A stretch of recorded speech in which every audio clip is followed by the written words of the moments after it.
Hi, guys. Welcome to Keep Hope Alive. We've just started season 5, and we have a bunch of wonderful guests coming on. I'm so excited, and I'm so excited. Today, we have a special guest with us. His name is Kyle Jetsel. I hope I said that right. I did. Okay, good. So, he's going to be telling us a little about his journey. He's literally been through hell and back, and he wants to share his story with us, which, I am I'm excited to hear, and I want to hear about the emotions and everything. So, but before we get started, when is the last time you've been to a wedding? You know what? The last wedding I've been to was one of my son's weddings, probably 3 years ago. And prior to that, my other son's wedding, 3.5 years ago. So Oh, I've got wow. a couple. Yeah. Okay, gotcha. So usually with weddings and stuff, they'll have a guest book that people can sign in, and that way the bride and groom can see who came to their wedding and reflect back on that. But with Life on Record, they put a vintage rotary phone there. So your guests can pick it up and leave a message. Instead, they can talk for 1 minute, 5 minutes, or 30 minutes on this message. And then right next to it, they have a QR code that your guests can scan the code. So, like, even if they get a break in the wedding or they're waiting for food, they can leave that message there, or going home, leave the message there. But once all these messages get collected, they'll burn it on a 12-inch vinyl record, or they have this cute little boom box they put all those messages in. And I don't know about you, but I like hearing people's voice, the tone. Oh, are they really happy? Oh, they sound happy. You can have fun just listening it back. But they start their plans at $99, and you get that phone number for 1 year, which is really cool. So they can just leave it throughout, and they'll burn all the new ones if they need to. So, but other than that, you can find them on www.lifeonrecord.com. All right. So, Kyle, let's dive into this journey. And, um, when we say you've been to hell and back after reading your bio, yeah, yeah. So let's start from the beginning and go into this journey. So I'm gonna let you take the board. So, Okay. So I guess maybe I'll just start at the climax of the whole thing, right? So my name's Kyle Jetsel, like you said. In October of 2021, my wife of 30 years and the mother of my 6 kids died suddenly.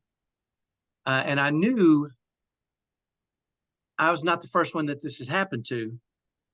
So I knew that there others had experienced this and others would experience this. So for the next 6 months, I documented my thoughts and ideas and stories, and I combined them into a book that I created called Facing My Biggest Fear, 180 Days of Surviving and Thriving After the Death of My Beloved Shelly. And I did that for this reason. I named it that for this reason. A couple of years prior to that, my brother and I were chatting, my older brother and I were chatting, mhm. and if you don't know, men, when they chat, we talk about really stupid stuff all the time.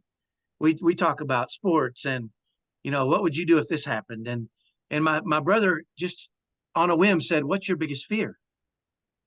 And I said, "My wife passing away." Yeah. And and that's what I said without even blinking, without even thinking about it. And we went on about our business. And I don't remember what he said, but I remember being asked that question and coming to that conclusion so quickly that I knew that that would be something that challenged me beyond what I thought I was capable. And so once it did happen, I was kind of reminded of that, and I thought, you know what? I kind of have a choice now, right? I can. This has destroyed families. It's destroyed people, Hmm. but I know because I started really researching. It's also people have made it, and I wanted to be one of those that not only survived but thrived. And having 6 kids, they're all left with me, right? I've got two of Yeah. my sons are married. I've got Hmm. one of my sons is more severe on the autism spectrum, Okay. and my youngest are 15-year-old twins. So everybody is fully aware of what's happening, and this is tragic and it's difficult for everybody. So I thought, how can I write my own script for how we as a family manage this tragedy and live through it in a way that is an example for how people can do it if they choose to do that. Yeah, definitely. So learning to thrive and how, there's a lot of pain and heartache that you had to, and grieving, of course. I mean, all that wrapped in one. I'm sorry, you guys were married for how long? 30 years. 30 years. Oh, wow. That is a very long time. So I'm sure you're still going through the emotions, correct? Well, I think, I was wondering early on, I wondered how long will I feel this way, Yeah.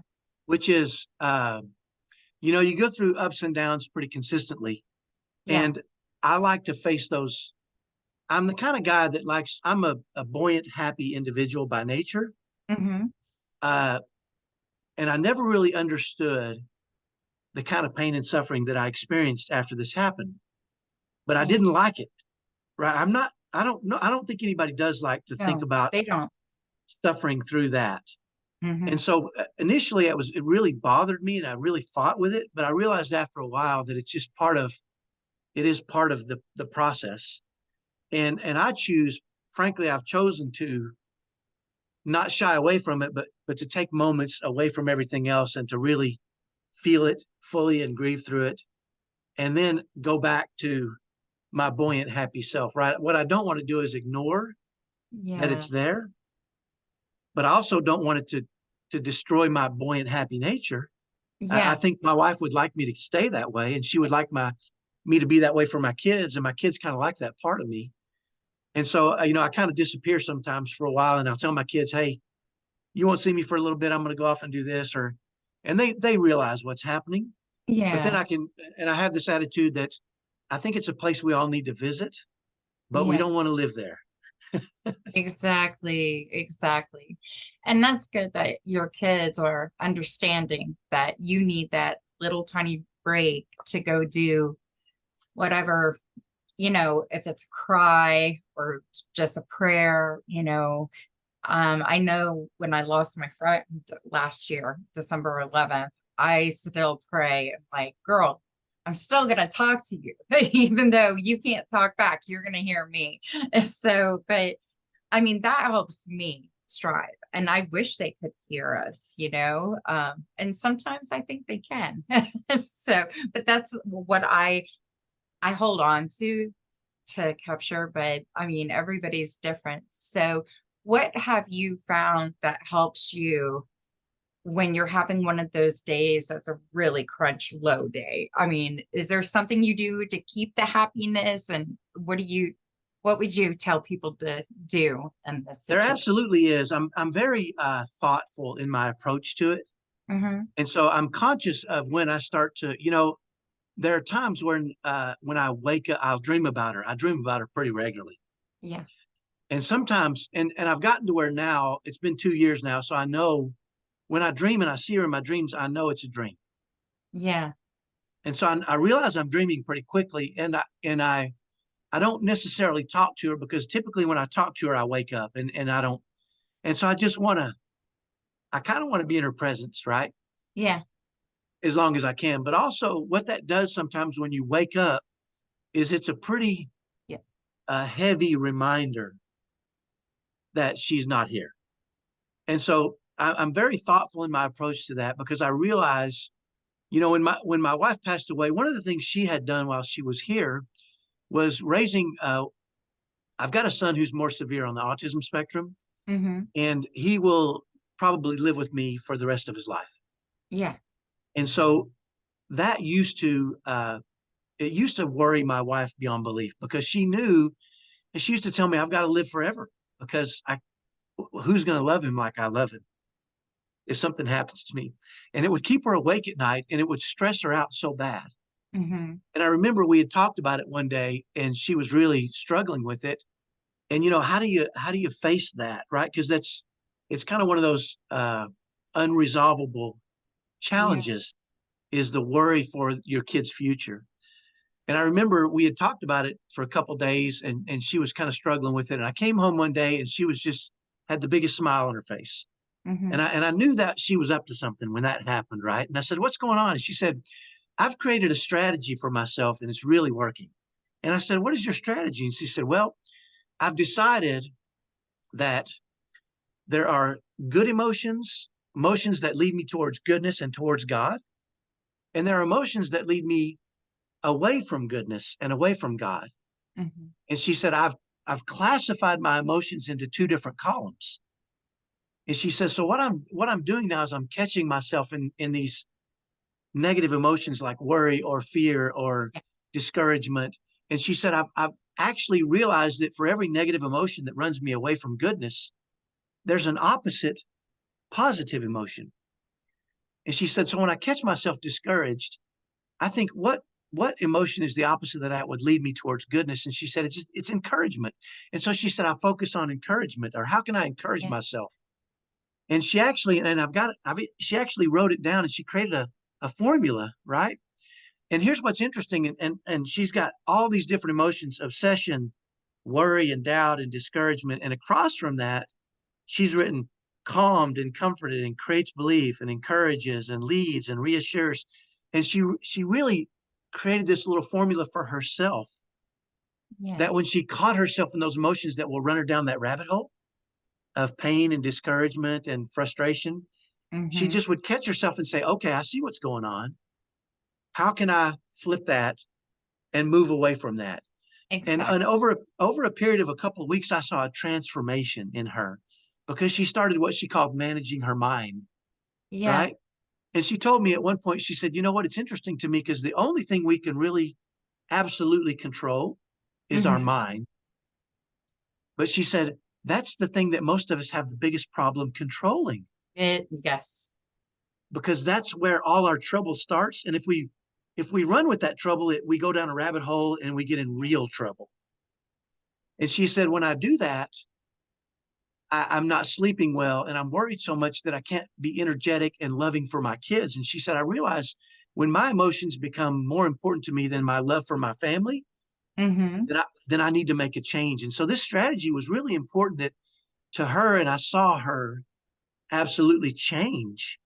And Oh, she went from a mom who was worried about the future to a mom who was just able to really give and serve and love her kids at this level yeah. that I didn't even know was possible. And so whenever she passed away, I realized that this strategy that she had created for her could really help me and my kids through this tragedy. Yeah. And so shortly after she passed away, we all got together and we redesigned it for her passing. And I challenged my kids and I said, listen, I'm going to do this. Yeah. And I would love for you to join me. And we printed off probably 20 copies of this thing, and all the kids got it. There's copies in the bathroom and on the wall of their rooms, and there's copies in each of the cars. And the reality is, I think what it did for us is it helped us to recognize when we could be slipping into that a pain Mhm. or suffering mode that wasn't really good for us in that moment. Again, we all need to take time to grieve, but Yeah. every day, all day long is not the time. Exactly. And Exactly. so I've watched my kids use her strategy to really live their most wonderful full lives, even as we face this. And frankly, it's been 2 years, and I meet with all my kids regularly, and I am shocked and amazed at how strong and powerful and how buoyant and happy they've stayed because Yeah. they know that's what their mom would want, right? She does not want their life to be ruined, and it can. Yeah. But she wants them to live their best, fullest, happiest lives. And so they've chosen to do that. And it's just a really powerful thing to see. That is very powerful. And I'm so happy to hear that they chose that path because they could have gone anyway. You know, that's the scary part. But uh do you guys ever like get together like maybe on the anniversary and just remember her? Do you do something special? So I'll share a story with you. One of my sons, named Ricky, he's my number 4 son. Okay. Her birthday was coming up, and he asked me. He said, "Is it okay if you get me a hot air balloon or a balloon that'll go up in the sky?" And I said, "What for?" And he said, "I want to write down a note to mom, Yeah. and I want to let it go up in the sky so she'll get it and Oh, on her birthday." And so I yeah. thought that was the greatest idea ever, right? And so on her birthday, after her passing, the first birthday after her passing, I just grabbed a whole bunch of balloons and we just wrote all kinds of things to her. And frankly, every time we get together, Yeah. which is probably at least once a week, I have 2 sons that are married that live away from home, but they come back once a week or so. We're always together as a family. We're always talking about her. We're always laughing about experiences we had. And it really is a situation where um, the thought of her brings joy to our lives, right? Yeah. And so they are unafraid to talk about her, to share, that's what mom would say, or that sounded just like mom, or, she still lives in our circle, even though Yeah. she's not here with us. They feel her presence, and I Oh, know. yeah. And so, there are moments where I talk to them, and we take a moment, and frankly, I do check on them very regularly and say, Right. "Hey, listen, I see you're doing great. Are there any emotions that are beneath the surface that you're struggling with?" And they will chat with me, and we have those one-on-one chats. It's more important, I think, for me to have those chats with them one-on-one Yes. I so that they agree. can share their emotions with no interruption from their other brothers and Hmm. sister. I have 5 sons and 1 daughter. Oh, wow. 5 And sons and so, 1 daughter. and she's a twin, uh, and she's 15. She has a twin brother that's 15, but so she's the one that I pay the most attention to, right? Obviously, You kind of lucked out on that wedding spectrum. kind of did. Yeah, I kind of did. But they always say, the girls, you got to cover all of that. And then, the guys are just paying for the dinner and stuff. So, And you know what? She's already shared with me some songs that she's going to play at her wedding. She's already, it's interesting because this was stuff she would talk to her mom about, right? yeah. And when my wife passed away, she was 13, and so she's coming of age at that Mhm. time, and I realized that was going to be difficult for me because that her mom did all that, right? Yeah. And I'll never forget one time she was going to go somewhere with some friends, and she was, I guess, maybe 14. And I thought I better sit down with her because I know my wife would do this, right? I mean, Hmm. this has to be done, right? I mean, she's got to understand. And as I started going through some things, she said to me, "I already have a list, Dad." And I said, "What?" And she said, "Yeah, Mom and I talked about this a couple of years ago." And I said, "You have a list?" And she said, "Yeah, you want me to get it?" And I said, "Would you?"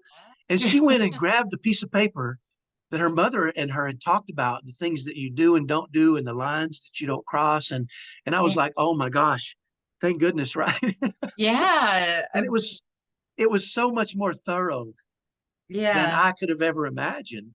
And it just gave me more comfort. And I knew, and as she ran through this list with me, I could see that it was her intention to honor those things that her mom had requested of her, right? And Yeah. it was comforting for me, but I think it was also comforting for her to know those things up front. And Yeah. and I think for me, she probably would have been a guinea pig if I had to have done it, right? And I'm sure I wouldn't have done it anywhere near what her mom could, or maybe I would have gone too far, right? Yeah. But Yeah. having her mom be so thoughtful in that way was really wonderful for her and for me. And she's actually come to me on occasions and said, "I don't think mom would go for that, Dad." And I'm like, "You know what? You're probably right. Let's back up a little bit and have this conversation again."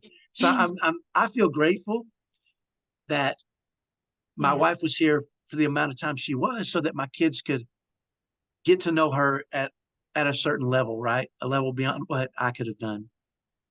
Wow. I mean, yeah, and I mean, if it's so sudden, you said, but there was no underlining condition or anything like that. It just that Yeah, happened to you. Yeah. she got sick, and 10 days later she passed away. So it was just really very quick. There was no indications. I will tell you, Hmm. a couple of days, she passed away on a Monday, Okay.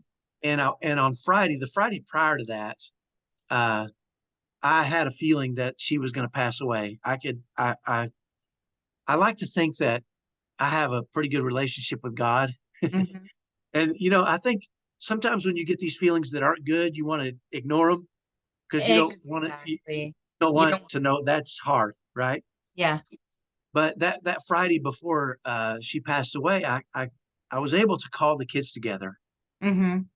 and all the kids and got them in my house. And I said, listen, I told them their mom was really sick and they knew that, but they didn't know how sick, right? Yeah. And I told them, I said, listen, your mother and I have been through a lot, and there's been some struggles and challenges and tragedy in our life.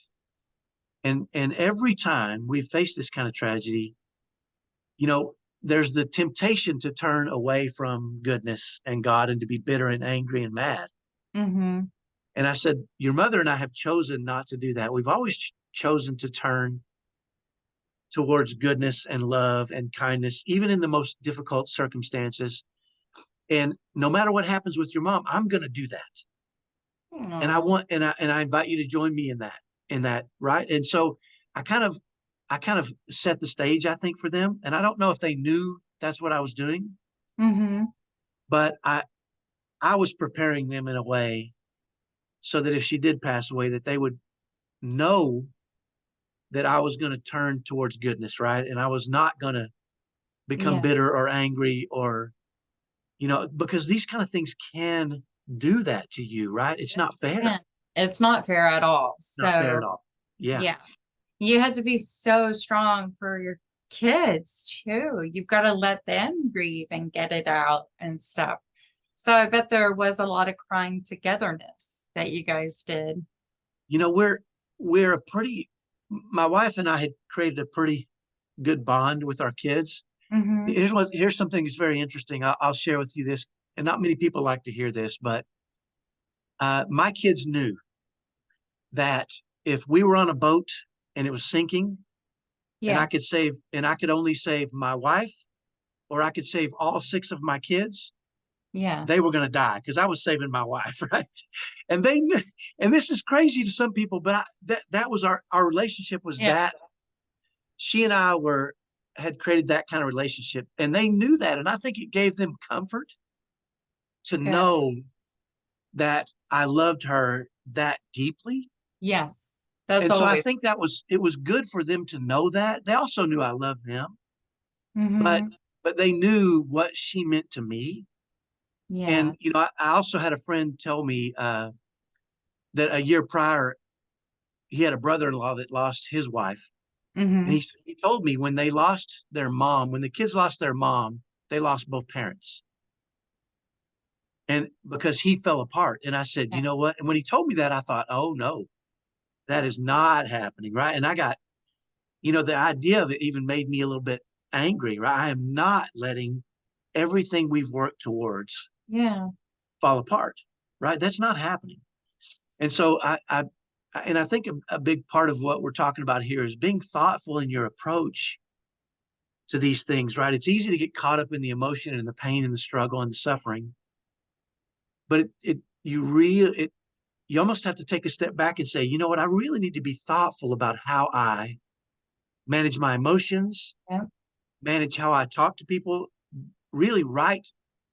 And I sat down and wrote out the story of how I wanted my life to go. Right. I mean, I wrote a script and I said, here, I'm going to turn tragedy into triumph. This is not going to destroy our family. I need to write the script now and Hmm. then be the star of my own life. Oh, Right. yes, And so I definitely. think it's important for people to realize that when they face tragedy, it's easy to get swept into it. Yes. And then you become a pawn, right? You become a rudderless ship. and you get tossed and turned, and the world is creating your story, and the choice that you have in that moment is to say, wait a minute, I've got to stop. I really need to be thoughtful about this and decide how I want my life to look. Exactly. And just taking a moment to do that and even write it down. Writing it helps because getting it on paper makes you thoughtfully think through these things, and then Mhm. realizing that you can that if you write the script, you can really focus on that, and it's Mhm. going to save you. It really is going to save you in a lot of situations. See, I know writing is very healing because you get it out. And I wrote a whole journal and I reread it and I was like, gosh, I have been through a lot. Yeah, I cried at my own words. I was like, okay. So, but it helped me to relieve what was on my plate every single day to come Right. and get stronger. So definitely. But I mean, with the writing that has helped, I think you should do a podcast yourself and help all these other fathers and parents going through everything. So, Well, I but appreciate that. That's why I do what I mhm. do on other podcasts. I I don't think I'm that interesting, frankly, but I You but I are, love to talk to other people. inspiring. It's not interesting. You're inspiring. That's what I pick up on your energy. You have been through hell, but you have this strength that you can move on. And I know there's other people that need to hear you right away. So that's a compliment to you. Well, thank you, Nadine. I appreciate that. Think I about will. it. Just think about it. I read one time somewhere that as I looked at my future after this happened, Hmm. I was doing a lot of research and I realized, I'm not the first one that this happened to, Yeah. right? As I researched and I thought, what can happen? How do people handle this? The search alone for me was very powerful Yeah. because I realized it destroys and it creates power. It does both, right?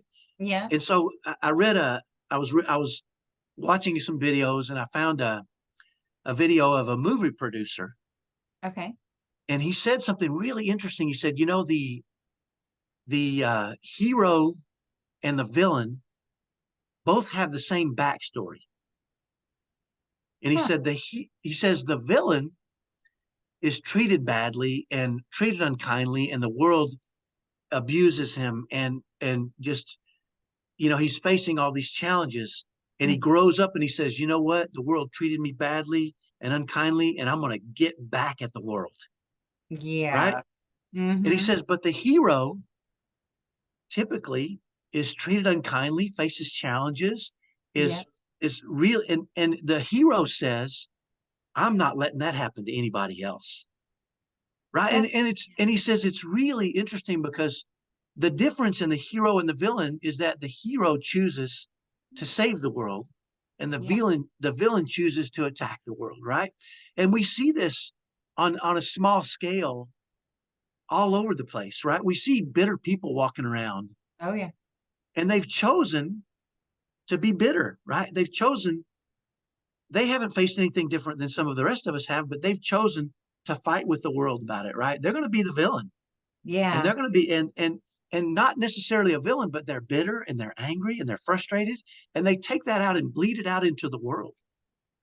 Yes. Whereas Yeah. uh, we know this, we see these people all the time, right? Yes, we do. Right. So, But there's also people that are just beautiful and kind and loving, yeah. and don't think for 1 second Yeah. they haven't faced challenges and struggles and abuse. They have too, Yes. right? But Yeah. it's really who we decide to be and how we decide to let those impact us and what we decide to let those turn us into. Yeah. And so I think it's really important for us to understand, if you're bitter or angry or frustrated about something, you've Mhm. chosen That path. to let those challenges make you a villain, and that's really harsh. And I don't want people to take that the wrong way, as much as I want them to say you can also be the hero just by saying, you know what, I'm going to save the rest of the world from that, because I'm going to flip that, and I'm going to be a hero. And it's really a powerful thing to think about. And it's also, it makes you feel like, right, it empowers you Yeah. to spew good and happiness and joy out into the world. Yeah, definitely. That is the way to go. And, when people do take the other path and it gets you in trouble. I mean, but you can turn that page over and take the right way. I mean, just try it. Try it for a year. I Sure. mean, it's going to help you, your soul, everything. And new things will come your way. That's the other thing. Positive things. A new light will shine on you. So, but yeah, so I mean, yeah, the part like of all this and moving forward, you haven't really dove into because it's what challenges us that we can see the darkness. We do not want to see the darkness, but we do, but we learn from it. And how did you break free from that? Because it could have been like a day or two or whatever, but we all like, what am I doing here? I don't want to be here. I want to be here. You want to move over so fast. Like, and sometimes it's like, why am I thinking this way? Is it just because I'm sad? Get those words out, get you into a new place. So, I mean, did you have to witness the dark side just for a little bit? I mean, I'm just picking at this. I want to know. Yeah. So, yes, definitely. And I'm like I said, by nature I'm buoyant and I'm very conscious of my thoughts and emotions. Yeah, And so I'm always paying attention to what I'm thinking because I know, it starts with a thought. it does. Yeah. And the thought turns into habits and actions and who you become. And so I remember on the 6 month anniversary of her passing, Mm-hmm. I remember I knew it was coming up and I knew that day was coming. I mean, I was, and I'm not the kind that lets things just smack me. I pay attention, right? Yeah. And so I thought, you know what? I'm going to go into work. I've got a plan. I'm going to stay busy. I'm going to do these things. And I remember I went to work that morning and I started and I made a plan to talk to a lot of people, to make a lot of calls to current clients, really work and serve them. And I remember I started making calls and I was my voice was cracking and I was in tears. And Aw. and I thought, well, this is not working, right? I'm as Yeah. much as I think I'm bigger than this, I'm not, right? And so Yeah. I thought I've got to focus on something else. So I took another action that I thought would take me away from that. Mm-hmm. And in the first couple of hours at work, I had two people come into my office and say, "You're not good." They just saw me, and I said, "No, I'm good. Yeah. I'm a man. I'm good, right? I know. Don't pay, I'm sorry, I gotta don't pay laugh. attention. Pay But no when you attention guys to the." get sick, it's a whole nother story. Yeah, I was like the Wizard of Oz. Pay no attention to the man behind the curtain. Don't watch what the guy right on the front. I was trying to be this guy, but in the Yeah. back behind the curtain, I was falling apart. Right. Yeah. And Yeah. so I realized in that, after a couple of hours, I realized, okay, I've got to face this, right? And I realized in that moment, the storm was hitting me hard, and I needed to face that storm, Mm-hmm. right? But I Yeah. also realized that by diving into that storm, facing that storm deep, I really better take myself some sort of lifeline, Yeah. right? Right. Because prior to this, I've never even considered suicide, right? I've Mm-hmm. never even had ideation. The thought never crossed my mind because I grew up in a rough neighborhood where you fought for everything. Everything was a fight. I'm strong. I'll fight. I can face this. I'm a man, right? Mm-hmm. All these things. Yeah. But when I faced this, and I thought, I don't want to be here anymore. I just want to be with her, Oh. right? Who Yeah. cares? The kids Yeah. will be fine. I just want to be with her, right? And so, but I realized that it would pass because everything in my life has passed. Yes. Yes. And so I hopped in my car and I just kind of got away from everybody. And I remember I went to a sacred place that she and I had together, and I just cried, Mm-hmm. right?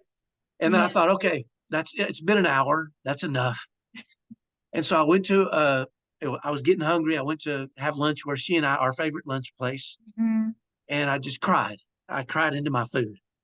Oh, And I thought, people can't see this. So I drove somewhere else away from everybody. And I was a mess.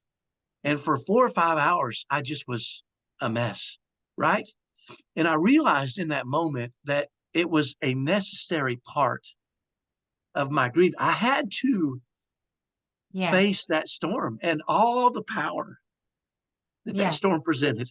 exactly. And about the time that my kids were going to get out of school, and I just kind of dried up, Yeah. and I came home, and I did realize, I've realized this over the years. The best time for me to cry is in the shower, because the shower rinses away my tears and nobody knows, right?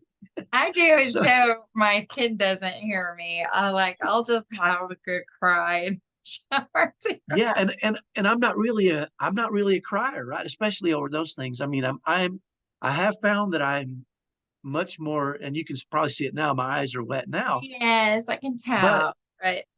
But yeah. it's not my standard, right? But and I went and I picked up the kids, and they said, "How are you today?" And I said, "I'm good," right? And I was Hmm. good. But Yeah. I think I needed to. I didn't know that the storm would be that powerful, Yeah. and but I knew going in, I need to take a lifeline, and that lifeline is my faith, right? And Yeah. knowing that I would be with her again, and focusing on the beauty that we had, and the 30 years of joy and happiness, and the kids, and I, Yeah. and so for me, I needed to face that storm. And since then, at the 1 year mark, I remember my oldest son, he's almost 30, he's married. He Hmm. calls me a couple days before, and he says, "Dad, you know what day is coming up, right?" I said, "Yeah, I know." I won't be surprised by it. He said, "What are you going to do on that day?" And I knew that it was probably a good day for me to disappear. And I said, "Well, I'll probably just dive into the depths of hell." And Oh, no. I smiled, right? Hmm.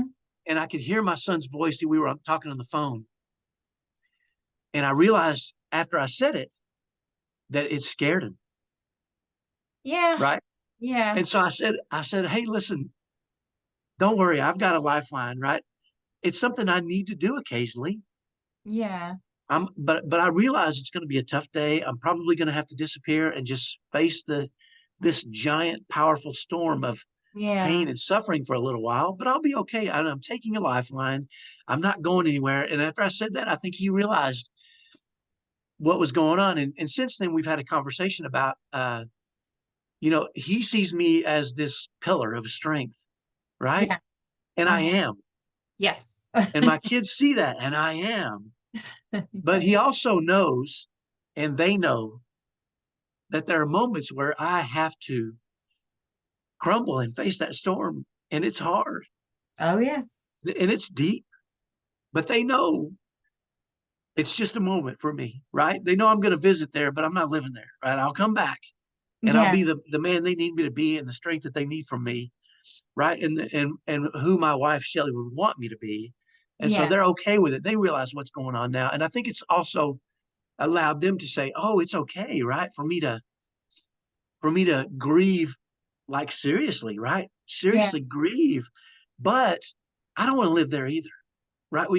And I think too often we find people that just start to live there, right? Yeah. And we choose those moments when we do it, and sometimes they choose us, right? Mhm. But those are necessary. But again, we're writing the script of our lives, and we're writing it to be a triumph over tragedy, right? Yes. We want to spread love and goodness throughout the world, and that's who we are as a family. And Yeah. so we can't, it's a place we visit, we can't live there. So Yeah. So you guys have special heart. Yeah, so you guys have been through a lot. And she's always going to be by your side, cheering you on with the kiddos and stuff. for So, sure. and that should give some peace to your heart and soul. I mean, I know it's probably hard with the holidays also have those memories of the Christmas tree and stuff like that. But just know she's there with you. Yeah. So, but definitely your story. And you know, if people want to reach out to you and talk to you more, what do you have, a Facebook, Instagram, or something they can go to? And get my Sure. glasses out. I'm getting old. Yeah. So I did put in the chat for you Mhm. a link to my book, Oh, okay. 180 Days. Yeah. So if Okay. you click on that, you can download that and you can share that and a link to that if you want to for anybody who wants to contact me. Oh my goodness. Okay. It took Yeah. me off, didn't it? I don't even know where I went. How do I Yeah. get back to you? What's that? How do I get back Oh, to you? oh, If I hit download, it will go back to the screen. I'm not Oh, sure. Oh, yeah. Yeah. You might have oh, to go you down know to what? your, I think I see me. Okay. okay. Okay. I was like, I don't know how to get back on. Yeah. This Uh, technology is something, isn't it? it sure is. I tell you, I'm still learning everything. I mean, I have the Roadcaster.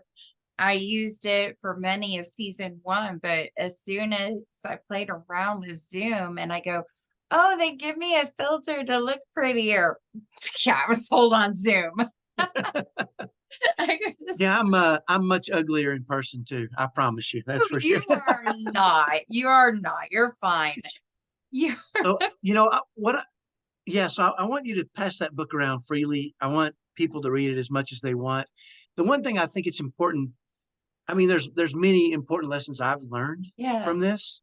Mm-hmm. Uh, two things I think are that are one is, when I'm a big fan of self-help, obviously. This Mm-hmm. probably you can hear them the way I talk probably. But right after she passed away, I read a lot, and I read a lot for comfort, and it's a coping mechanism, right? To take my mind away from things that are difficult and to motivate me. And I was reading a book by Napoleon Hill called The Law of Success, right? And I'm sure Okay. many Yeah. people have read this. And there's a Thinking quote in there that I live by, right? And it said I'm going to paraphrase, but it said every challenge or trial or difficulty we face in life comes with it the seed of equivalent or greater value, right? And I mm-hmm. remember I used to live by this. And after my wife passed away, I did not like this quote, right? Oh, Because I, yeah. I didn't think, how can there be anything of equivalent or greater value that the passing of my wife, there's no freaking way, Yeah. right? And I Definitely. really turned my back on this quote for a Mm-hmm. long time, right? And it was one of those things that upset me, right? Mm-hmm. And I didn't want to see it. I would push it aside. And I found myself probably about a month or two ago, I came across that quote again. But this time I read it differently. Mm-hmm. And I read it and it said every tragedy or trial or challenge in our life comes with it the seed of equivalent or greater value. And the word seed jumped out at me. And I Yeah. think and I think I was ready to see that word this time because it got me to thinking about a seed is not a full bloom, right? It's not the flower, it's not the tree, it's not the plant, it's the seed. It's just a little bitty, and our job is to nurture that seed, right? Is Yeah. to love it and work on it and water it and give it sunlight. All the things that will make a seed grow Yeah. is what we should be doing. And so now I look at that and I go, how do I nurture goodness or equivalent or greater value? And maybe not for me, maybe for other people, right? Yeah. Maybe Yeah. maybe I won't see that in this life, but maybe other people can because of my experience. And believe me, if I'm going to have to go through this, and I am, some Mm-hmm. real good crap is going to come out of it. And I'm determined that some good crap is going to come out of this, right? And Yeah, it's why and it's why I want people to have this book and share it freely. And I am. I, I'm going to put it up on our Facebook page so people can grab it and see that'd it. be And fantastic. I Yeah. will And the also other thing re-quote it. is about a couple of months after she passed away, I found myself really struggling with some anger towards God, and just I Okay. was going through some stuff. And I remember I remember one night I had a dream about Shelly, Mm-hmm. and it was interesting to me because I found myself I dream a lot and I wake up a lot at night. So I remember a lot of dreams, and many of them are just silly and crazy, and I don't pay attention. But this one got me because in my dream, I found myself in an apartment complex somewhere, and there Mm-hmm. was a pedal car sitting at the top of a hill, right? You know, those old pedal cars that I little think bitty so. things? Yeah. Yeah. Yeah. And so I thought, there's a big hill, there's a pedal car. I'm hopping in it. I'm going to ride that hill, right? It's going to be fun. So Yeah. I hopped in this pedal car and I rode down this hill and I could feel the wind blowing through my hair and it was exhilarating, right? Yeah. I was really feeling the excitement.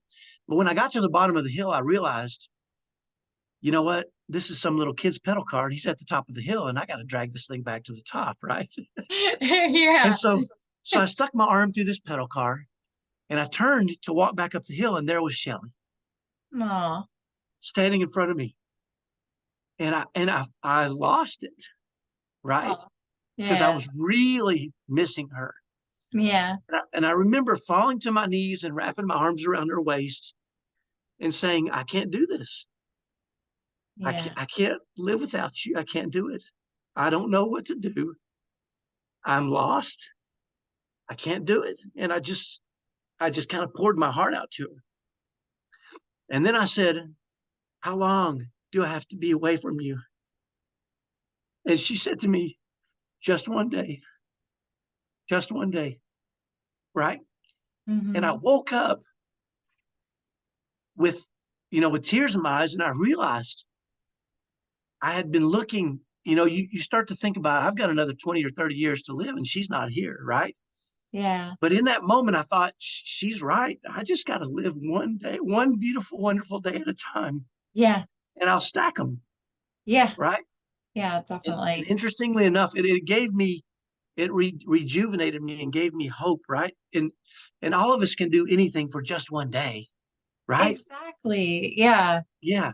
And so, You got me thinking about that like just one day because, look at as we get older, we see the world's going faster and faster. I remember being a little kid and going, why does it take forever to get to Christmas? But now at age 45, I'm like, oh my gosh, we're not gonna be here. Like it may be just one day, it's gonna go by fast. yeah, the interesting thing is that morning I was driving my son to work.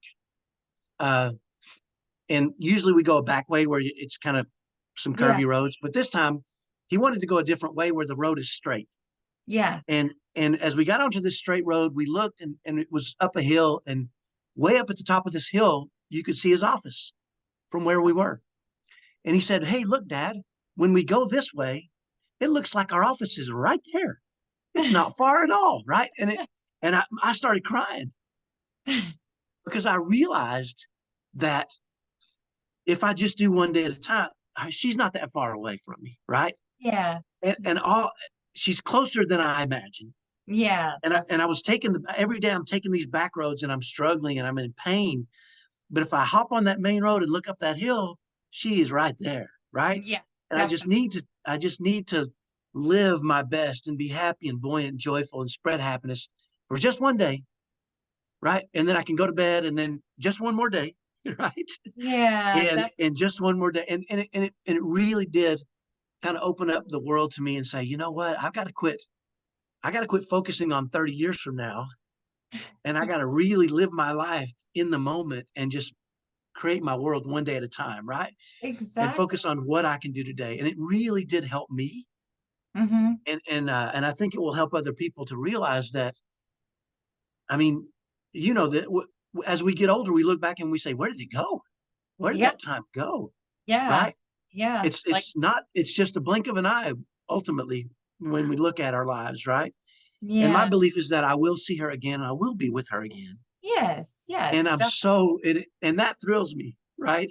yeah, And my job now is to work hard and spread joy, make her proud, and really do the things that will keep our family strong and really focus on the beautiful things in my life.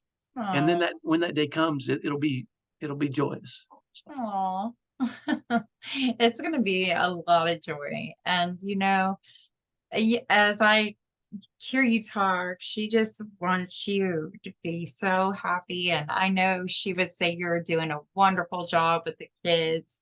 And just each day, your voice is being heard over these podcasts. You're helping somebody else. So, and she's got to be smiling at that. So, I mean, you're moving forward, and that's the right way to go. So, Thank you, Nadine.